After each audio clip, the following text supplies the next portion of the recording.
Okay, so you can see the before and after of our ultrasonically clean ski boots.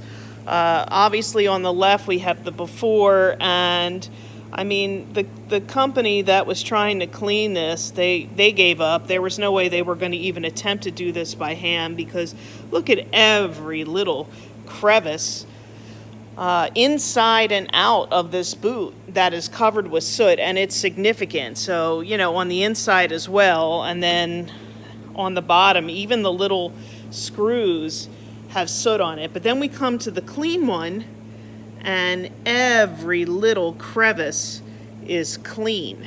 And that is what ultrasonics does so well. Gets down into those little areas, into that last layer.